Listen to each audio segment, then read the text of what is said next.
I see you've arrived at just the right moment. This evening's tale is one of temptation, secrets, and a gift that should have remained unopened.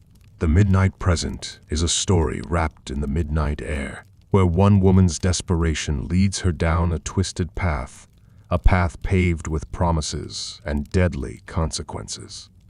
Christmas Eve, a time for miracles and joy, or perhaps, for some, the unraveling of everything they thought they knew. Tonight's drink is the soldier's secret, a creation fit for those who dare to seek the unknown. Dark rum, rich blackberry syrup, the bite of cinnamon, and a fragrant rosemary garnish. It's a drink that offers warmth and comfort, yet leaves behind a bitter chill. Like our protagonist, it masks the true nature of what lies within. For in the Midnight Present, an unexpected job offer seems like salvation, but the cost? Oh, the cost is something much darker. Sip carefully, dear friend, for this is not a drink to be rushed. Let it linger as you hear the story unfold. A story where touch brings ruin, and an unseen hand pulls the strings.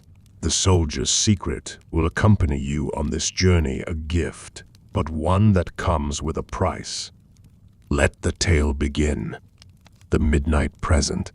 It was Christmas Eve, and the Harris household was a picture-perfect scene of holiday cheer. Outside, snow fell gently, blanketing the world in a layer of white.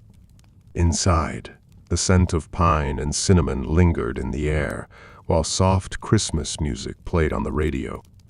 Lights twinkled on the tree, casting a warm golden glow throughout the living room. The fireplace crackled, sending occasional sparks up the chimney, and the sound of wrapping paper being crinkled filled the air. Max, at the age of 10, had long since grown out of the wonder of Christmas magic. Yet, he couldn't deny that something about the holiday season still made his heart race with excitement. Maybe it was the anticipation of presents, or the hope that this year would be different. But this year was different, in ways Max couldn't yet understand. Max. Laura, his mother, called from downstairs. Are you done wrapping? You don't want to keep Santa waiting. Max rolled his eyes from the top of the stairs. Mom, you do realize that Santa knows whether we've been good or not, right? I'm pretty sure he can wrap his own presents. Laura laughed, her voice warm and teasing. Oh, I'm sure he could. But that doesn't mean you get a free pass. Get down here and finish wrapping that last gift, Max groaned, but he loved his mom too much to argue. He grabbed the last box from his room, a small rectangular shape wrapped in plain red paper, and carried it downstairs. He paused at the bottom of the stairs, noticing something strange. A small black box sat near the Christmas tree, wrapped in a thin red ribbon. There was no card, no indication of who it was for, but Max couldn't help the curiosity that bubbled up inside him. He looked around the room. His dad, David, was sitting in his armchair, flipping through a magazine. His mom was busy adding the finishing touches to the stockings. They didn't seem to notice the box. Hey, Mom, Max asked, hesitantly, stepping closer to the box. Did you put this here? Laura looked over her shoulder and raised an eyebrow. What is it? Max shrugged. I don't know. It wasn't here earlier. She walked over and peered at the box, but only shook her head. I didn't put it there. It must have appeared out of nowhere. She bent down to take a closer look, her fingers brushing the smooth surface of the box. Well, there's no card, and it's certainly not one of our gifts. I guess it's yours, Max. Why don't you open it? Max's heart skipped a beat. A surprise gift on Christmas Eve? He could hardly believe it. Carefully, he untied the red ribbon. The lid of the box opened with a faint creak, revealing a small toy soldier. The soldier was old, its uniform tattered and worn, but it looked real. Its eyes, two hollow pits, seemed to gaze directly at him. Max felt a shiver crawl up his spine. The soldier was a strange choice for a Christmas present, especially given its dark, unsettling look. "Is this some kind of joke?" Max asked, holding the figure up by its tiny rifle. Laura raised her eyebrows. "It's certainly different, but it's still a gift, Max. Maybe it's from one of your relatives. You know, Uncle Roy always sends you the weirdest stuff." Max didn't respond. He just stared at the soldier, feeling inexplicably drawn to it. The hollow eyes seemed to follow him as he moved. He set it back in the box, not knowing exactly why, but unable to shake the unsettling feeling. He glanced around the room again, but everything seemed perfectly normal. The tree, the lights, the stockings, the fire crackling in the hearth, it was all so familiar. Yet something about the presence of that small, eerie toy felt like a crack in the smooth surface of Christmas cheer. The rest of the evening passed in a blur. Max was eager to open presents the next morning, but sleep didn't come easily. His thoughts kept returning to the toy soldier, his mind replaying the way its eyes had followed him. He didn't know why it unsettled him so much. Maybe it was just a weird present, or maybe it was the strange circumstances under which it had appeared. Either way, sleep eluded him. Christmas morning came with all the usual excitement, but there was something different in the air. The house felt quieter, as if the world outside had slowed down to match the peacefulness inside. Max woke up early, his stomach churning with nervous energy. He couldn't wait to see what was under the tree. When he went downstairs, his eyes immediately sought out the gift with the black box. But something was strange. It was gone. "Mom! Dad!" Max called out, running into the living room. The black box. It was right here, I swear. Laura and David exchanged confused looks. "What black box, Max?" Laura asked. "We didn't see anything." Max's heart began to race. He remembered it so clearly, the way it had sat there, tucked beneath the tree. "It was right here last night." I opened it. It had a toy soldier inside, a creepy toy soldier. David stood up from his chair, concern washing over his face. "Max, are you sure? Maybe you were dreaming. You were up pretty late last night." "No, I'm not crazy," Max insisted, his voice rising. "I swear it was real." Laura sighed, her eyes softening. "Well, there's no box here now. Maybe someone moved it." Max tried to argue, but the words got stuck in his throat. It didn't make sense. The box had been there. He remembered it too clearly. But before he could say more, something caught his eye.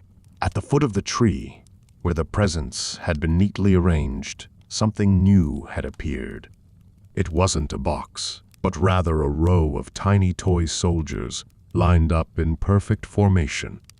The figures looked old, their uniforms faded, and their faces, like the one he had opened the night before, were eerie, hollow moments. "Dad," Max whispered, his voice trembling. W-eyed, expressionless. "Mom." "Dad," Max whispered, his voice trembling. Laura followed his gaze and froze. David did the same, his expression darkening. "Where did those come from?" David muttered, moving toward them slowly. Max stepped closer to the soldiers, his heart thudding in his chest. There were 5 of them, each one slightly different than the last, but all of them alive in a way that Max couldn't explain. The smallest one had a rifle slung over its shoulder, while another had its hand held out, as if reaching for something. The third soldier stood stiffly, its eyes boring into Max, unblinking and cold. "I didn't do this," Max whispered. "I swear I didn't." David crouched down, inspecting the soldiers. His fingers brushed against the closest one, but as he did, he pulled his hand back quickly. "It's warm." "David, I'm scared," Laura said, her voice small and shaken. "This is too weird." Max felt a strange tug in his chest, as though something was pulling him toward the soldiers. He reached out slowly, his fingers trembling as they hovered just inches from the closest one. As his hand made contact, a jolt of cold shot through him. His skin tingled, and the room seemed to darken, the flickering lights on the tree casting strange, elongated shadows. The toy soldier's hollow eyes seemed to bore into him, its face somehow familiar, though he couldn't say why. Before Max could pull his hand away, he heard the unmistakable sound of tiny footsteps marching across the floor. Tap, tap, tap, like the pitter-patter of boots on wood. He jerked his hand back, spinning around to face his parents. But when he turned back to the toy soldiers, something had changed. The row of toys was now standing in formation, perfectly arranged at the foot of the tree, facing him. They hadn't been there before, not like this. And then the whispers started. Low at first, like a soft murmur, then growing louder, more frantic. It was as though the toys were talking to one another, communicating in some strange guttural language. Max couldn't understand it, but he felt a cold dread creeping up his spine, freezing him in place. The next few moments felt like they dragged on for hours. Max's heart pounded in his chest, but he couldn't look away from the soldiers. The sound of their tiny boots clicking against the floor filled the room, as if they were waiting for something. Max's breath caught in his throat when the first soldier moved its head, turning slowly toward him. Then another and another. One by one, the soldiers began to shift, their hollow eyes never leaving him. Tap, tap, tap. Max's skin went ice cold. "Mom, Dad, what's happening?" But his parents didn't respond. They stood frozen, their faces pale, eyes wide with horror. And just then, the last soldier, the one standing furthest to the left, took a step forward. Max's breath hitched. For a moment, it was as though he could see a flicker of something familiar in the soldier's face, something that looked like him. Suddenly, the soldiers began to march closer and closer, until Max felt a sharp chill wash over him, his entire body frozen in place as the world around him faded to black. The next morning, the Harris household was quiet. Too quiet. The only sound was the faint crackling of the fire, but there were no footsteps on the stairs, no excited shouts for presents, no laughter. Laura and David were gone, their whereabouts unknown. And the toy soldiers? They remained at the foot of the tree, standing in perfect formation, waiting. Max never left the house. He never made it past the door. And so, the tale concludes, like the last ember in a dying fire, leaving behind a shadow that lingers long after the light fades. A word of caution.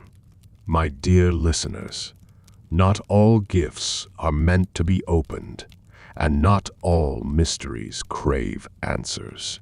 Until next we meet, may your nights be untroubled and your holiday cheer remain untarnished. At least for now.